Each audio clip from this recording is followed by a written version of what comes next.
گناہوں سے مجھ کو بچایا الہی، بری عادتیں بھی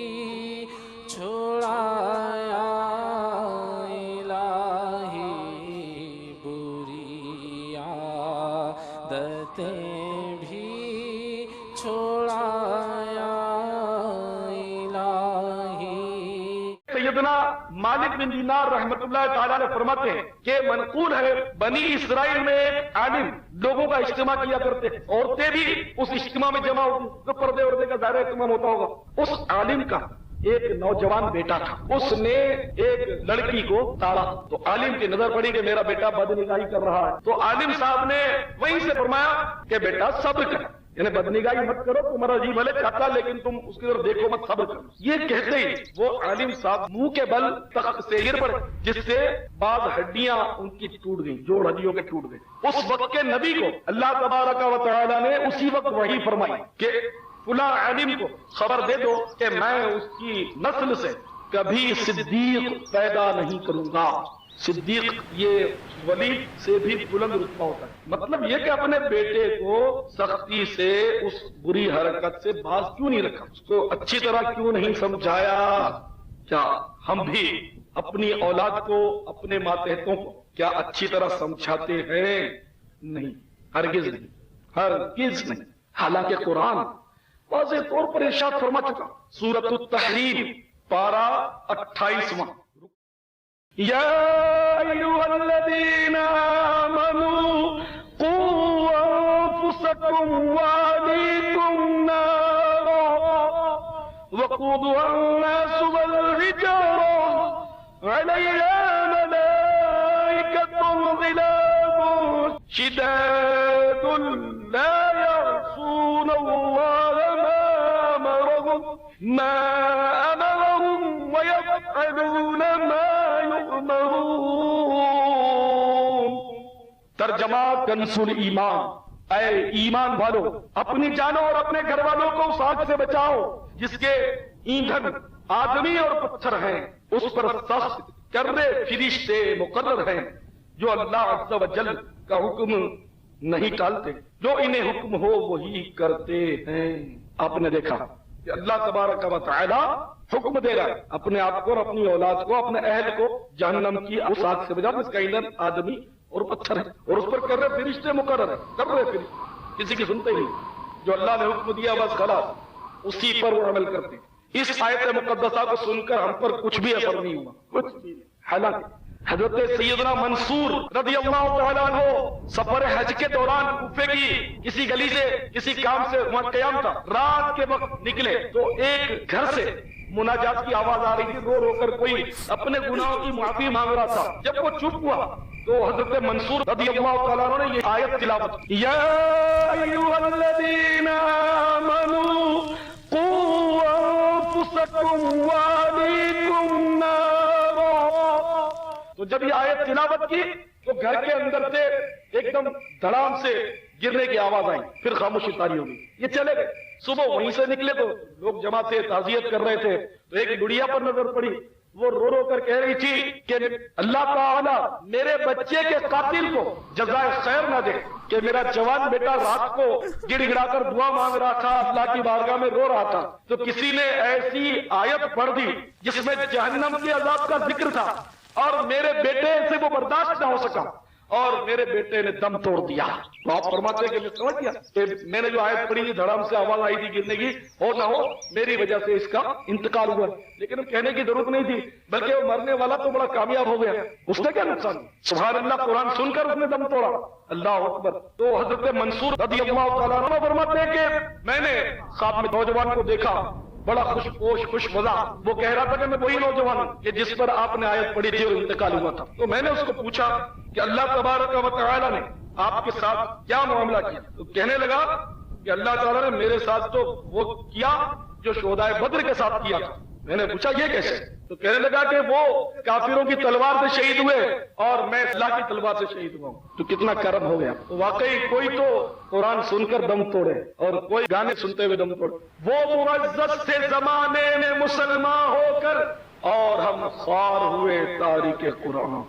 ایک وہ تھے جو قرآن سن کر دم توڑتے تھے، عشق رسول میں دم توڑتے تھے، گنبد خضرا کی جھلک دیکھ کر دم توڑتے تھے، محبوب کے مزار پرانوار کا دیدار کر کے دم توڑتے تھے، عشق رسول میں رو رو کر دم توڑتے تھے۔ اور ہائے افسوس آج کرکٹ کے کھلاڑی کے آؤٹ ہونے پر کچھ لوگ مرتے ہیں، کوئی چھت سے گر کر مرتا ہے، کوئی دیکھتے دیکھتے ہنگامے ہوتے ہیں، اس میں مار کٹائی میں کچھ لوگ مرتے ہیں۔ تو میرے میٹھے میٹھے اسلامی بھائیوں، آخر کب سنبھلو گے؟ کب تمہیں احساس پیدا ہوگا؟ اگر یہی غفلت کی زندگی رہی تو پھر کیسے کام چلے گا؟ تو بہرحال اپنی اولاد کو اگر نیکیوں کے راستے پر نہ لگایا،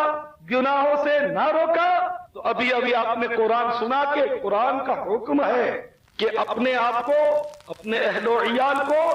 اس آگ سے بچاؤ جس کا ایندھن آدمی اور پتھر ہیں۔ پیارے پیارے اسلامی بھائیوں، اگر اپنے گھر والوں کو بھی نہ سمجھایا تو پھنسو گے، جیسا کہ حضرت فقیہ ابو اللیث سمرقندی رحمۃ اللہ علیہ نے نقل کیا کہ قیامت کے دن ایک بندہ بارگاہ خداوندی میں پیش کیا جائے گا، اس کی اولاد، اس کی بیوی وغیرہ گھیر لیں گے، یا اللہ اس نے ہمیں دین کے احکام نہیں سکھائے تھے، ہمیں پردے کی تلقین نہیں کی تھی، ہمیں سچ بولنے کی تلقین نہیں کی تھی، نمازوں کا حکم نہیں دیا تھا۔ یہ میں وضاحت سے عرض کر رہا ہوں تاکہ ہم سمجھتے چلے جائیں، حدیثوں کے الفاظ نہیں، میں تو مضمون بیان کر رہا ہوں حدیث کا کہ بہرحال یا اللہ اس نے ہمیں دین کے احکام نہیں سکھائے تھے، یا اللہ یہ ہم کو حرام روزی کھلاتا تھا، سود پر کام کرتا تھا، رشوت کا لین دین کرتا تھا، رشوتیں لالا کر کھلاتا تھا، باسی اشیاء تازی کہہ کر بیچتا تھا، اس نے میوزک سینٹر کھول رکھا تھا، ویڈیو کیسیٹیں بیچتا تھا، فلموں کی گانے باجوں کی کیسیٹیں بیچتا تھا، تو یہ فریاد ہوگی کہ اس نے دین کے احکام نہیں سکھائے اور حرام روزی کھلاتا تھا۔ تو ان بال بچوں کی فریاد پر جن کے لیے لوگ بولتے کہ یار بچے گلے پڑ گئے، ان کے لیے سب کچھ کرنا پڑتا، تو انہی کی فریاد پر پکڑ لیا گیا اور فرشتے پکڑ لیں گے، خوب اس کو ماریں گے، اتنا ماریں گے، اتنا ماریں گے، اتنا ماریں گے، کھال اتھڑ جائے گی۔ اسکول لائف میں ذرا پہنچے آپ تصور میں، تو ڈنڈی جب استاد مارتا ہے دوسری ڈنڈی کھانے کی ہمت نہیں رہتی، اور اگر وہ پیٹنا شروع کر دے تو چیخیں مار مار کے برا حال ہوتا، تو فرشتے ماریں گے، کھال اتھڑ جائے گی۔ یہاں تو محاورہ ہے کہ تیری چمڑی اتار دوں گا، لیکن چمڑی کو اتارتا نہیں، وہاں تو واقعی چمڑی اتر جائے گی، نہ صرف چمڑی بلکہ حدیث میں کہ اس کا گوشت بھی جھڑ جائے گا، اتنا ماریں گے، اور ہڈیوں کا ڈھانچہ رہ جائے گا، موت تو آئے گی نہیں۔ ورنہ دنیا میں کسی کی چمڑی پوری اتار دی جائے تو ظاہر ہے کہ وہ تو سوچ بھی نہیں سکتا کتنی تکلیف ہوگی، اور زندہ رہ بھی نہیں سکتا، موت آ جائے اس کو، گوشت ادھر جائے اور ہڈیوں میں بھی جان رہے تو کتنا تکلیف ہوتی ہوگی۔ تو اس ہڈیوں کے ڈھانچے کو پکڑ کے اب میزان میں لایا جائے گا، اس کی نیکیاں نکالی جائیں گی، پہاڑ کے برابر نیکیاں نکلیں گی، تو نمازی بھی ہے، یہ تو حاجی بھی ہے، وہ زکاتیں بھی دی ہیں اس نے، بڑی بڑی نیکیاں نکالی جائیں گی، تو پھر اہل و عیال اس کے پہنچ جائیں گے اور اس کی ساری نیکیاں وہ دے لیں گے، پھر فرشتے اس کو پکڑ لیں گے اور وہ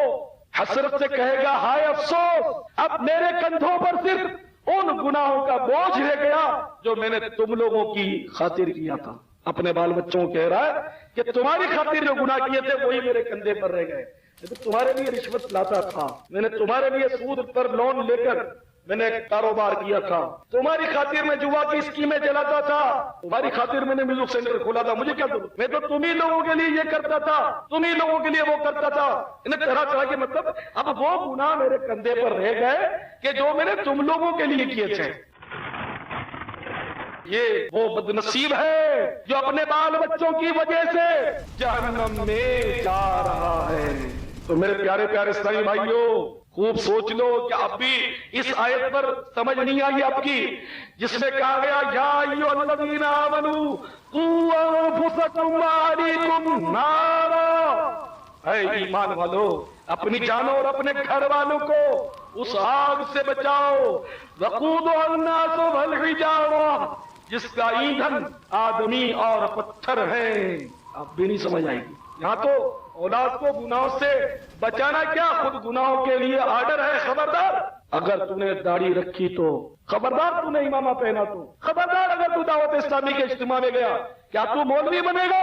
یعنی نعوذ باللہ، زبان قال سے نہیں زبان حال سے وہ بندہ کہہ رہا ہے کہ تو ہمیں چھوڑ کر اکیلا جنت کی طرف چل دیا, تیرے ساتھ آنے کا تو ہم سوچ بھی نہیں سکتے, تجھے بھی نہیں جانے دیں گے. دیکھ میں داڑھی منڈاتا ہوں, جہنم کے راستے پر میں چل پڑا ہوں. دیکھ میں جھوٹ بول کر کاروبار کرتا ہوں, جہنم کے راستے پر چلتا ہوں. دیکھ میں فجر کے ٹائم پر بھی سویا رہتا ہوں,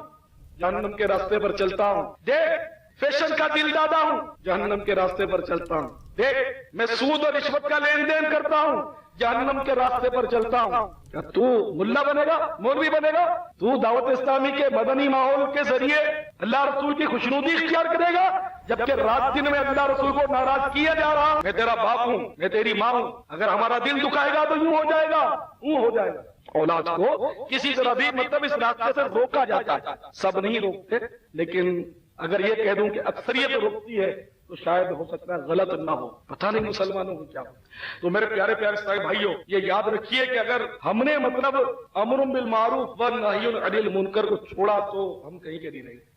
آپ دیکھو ہمارے صحابہ کرام علیہم الرضوان نے دین کے لیے کیسے کیسے تکلیفیں اٹھائی اور کیسے کیسے سفر ان حضرات نے کیے, یہ آپ سب جانتے. اور دنیا کے کونے کونے میں صحابہ کرام علیہم الرضوان جو ہیں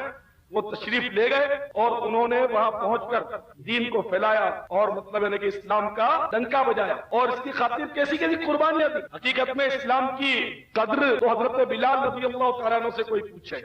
کیسی کیسی اسلام کی خاطر تکلیفیں اٹھائیں. آل یاسر سے کوئی پوچھے, حضرت خباب سے پوچھے, سیدنا خبیب سے پوچھے, اسلام کی خاطر انہوں نے جو تکلیفیں برداشت کی. سیدنا زید بن دسنہ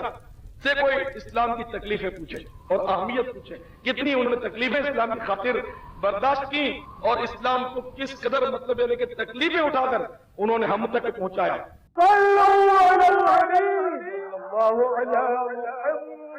گناہوں سے مجھ کو بچایا الہی, بری عادتیں بھی چھڑایا الہی, بری عادتیں